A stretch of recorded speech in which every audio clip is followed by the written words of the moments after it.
Hey guys, Sundown here is going to be my chapter review to, I think it's Boku no Hero Academia or My Hero Academia 224, Second Coming Festival or Resurrection Festival. Now, this was another solid chapter from Horikoshi, but what did we learn? First, I'd like to shout out, I think you'd pronounce it Mate Pavic, one of my subscribers and someone who comments on my videos quite a bit, who on my One Punch Man video, which I've just released, it's 105 and 106 chapter reviews. His only comment was finally with an angry face. So thanks, bro. Anyway, this was, like I said, another solid chapter from Horikoshi. But what did we learn? First, Twice is in a panic over hearing the news about Giran, feeling indebted to the kind of shady geezer in Giran for finding him a place where he belonged, and for someone with a kind of dissociative identity disorder, feeling at home and wanted would probably have helped settle his mind quite a bit, at least momentarily. So I understand why Twice gets so agitated here. However, the rest of the league sees this for the trap it is and refuse to just meet the superpower liberation army's demands, or Rikia's demands in this sense. So this is when Shigaraki takes control of the situation and calls upon the doctor. If there's a lot of noise in the background, apologies for that. I mean, like, there's just every time I start recording, someone just decides they want to start hoovering their room or playing the freaking bagpipes or some shit. So this is when Shigaraki, like I said, takes control of the situation and calls upon the doctor. Mr. Compress thinks that they'll be using the other high-end Nomu, so he's getting a little bit excited. But the doctor says that the other children, the other Nomus, aren't ready. So this is something which I think would have been accelerated if Dabi had retrieved the hooded Nomu's body, who actually fought against Endeavor and Hawks. But I'm pretty sure the hooded Nomu got incinerated, he got completely incinerated, so can't really blame Dabi there, right? However, Shigaraki's plan is a little more crazy, and something which I mentioned last chapter, and something which I actually commend him for thinking up of.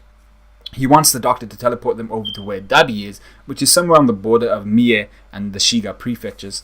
This is directly west of the Aichi prefecture, which is where the Superpower Liberation Army is chilling. And yes, I did Google Japanese prefectures in order to find that out. So Shigaraki's plan, what is it? Gigantomachia will follow him wherever he goes. So he goes to Aichi, Gigantomachia will follow when he wakes up. That's kind of an important part, a key part. The Superpower Liberation Army members will be forced to take on Gigantomachia. In the confusion, they'll just see this giant pop up out of nowhere. Gigantomachia will most likely have to defend himself, taking out large amounts of the Liberation Army, but also being damaged at the same time. Something which Shigaraki actually mentions this chapter. He's like, it's not that Gigantomachia is invincible, it's more like he has a whole bunch of health points. So basically, he's just like, imagine starting a game, let's say God of War. At the beginning, you have a certain amount of health. At the end, if you've got all the collectibles and stuff like that, you've gotten a larger amount of health. So it's kind of that thing. Gigantomachia is on the far side of that kind of scale, and has a whole bunch of health points to deal with. So, like I said, he'll most likely take out large amounts of the Liberation Army, but they'll most likely damage him quite a bit as well. And then this would allow Shigaraki to defeat both Gigantomachia and the Superpower Liberation Army in their weakened states. That's the literal definition of two birds, one stone.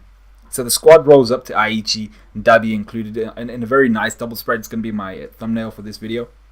And here they're met by their guide, the superhero Sliding Go, the weird, treacherous little bastard. I mean, look at his face. I mean, I can't believe it. I mean, he hugged our boy Bakugo, and I'm just like, I thought he would have been a good guy, but this is why I suppose Horikoshi introduced him last chapter and kind of did a bit of the Oda thing, which is you throw in a character, people are just like, okay, why did he introduce him? And now he's adding some flesh to that. This is why he introduced Sliding Go, which I thought was really weird in the chapter, by the way. When I saw him, I was like, why do we need this guy? But now we know.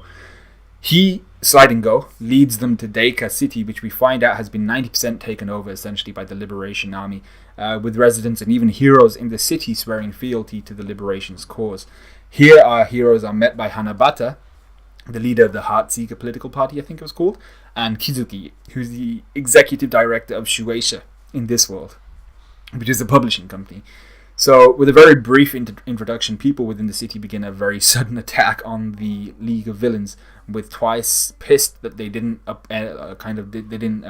uphold their end of the bargain in giving Giran back to them when they got to Aichi, Deika City. So with that, Shigaraki takes this. He's completely like, okay, yeah, cool. He takes this in stride. He's very calm. He remains calm, and he leads by example now, which is very. I think it shows how much he's growing as a leader. And he easily murders two plebs who decide to charge at him without taking his quirk into account. So for anybody out there who kind of sympathizes with the two people who just got murdered on screen, I gotta say, seriously, if a dude has a quirk where touching your body in any way, touching you in any way is deadly, fatal, approach him more cautiously. Don't be a jackass, and that's what they were essentially. So I have no sympathy. You're gonna approach Shigaraki like that, you're gonna get toasted like you did. So the chapter ends with Toga being confronted by Kizuki, with their fight essentially being set up. Realistically, I thought initially that Toga isn't really that good of a fighter, but then I remembered how she fought against Aizawa and stuff like that. So Toga her close quarters combat is really, really solid. So this could be a good fight between Toga, a good close quarters fighter, and the lady Kizuki, who seems to be more of a mid-range fighter. That's all I can assume as of now. But we've yet to see how she utilizes her quirk. We've yet to see what her quirk actually is. But I think personally she has some sort of like point and explode, because she's doing this kind of thing, which is, it makes me feel like she's aiming it at something, or like, you know what I mean, kind of like Boa Hancock in One Piece. But essentially I think she's pointing and then choosing an area which she wants to explode and then exploding that, or she could just be doing that for the shits and giggles. But either way, like I said, either a point and explode quirk, or a landmine type quirk where like a patch of ground she preemptively touches or something like that will explode upon contact with an enemy. Or what would be worse is if it's just anyone else who touches it besides her, so even her comrades would explode, which would be a bit cynical, but you know, that's the nature of some of these quirks. So I fully believe it's the former in terms of the point and explode type quirk, but this is a full presumption and I have nothing to back that.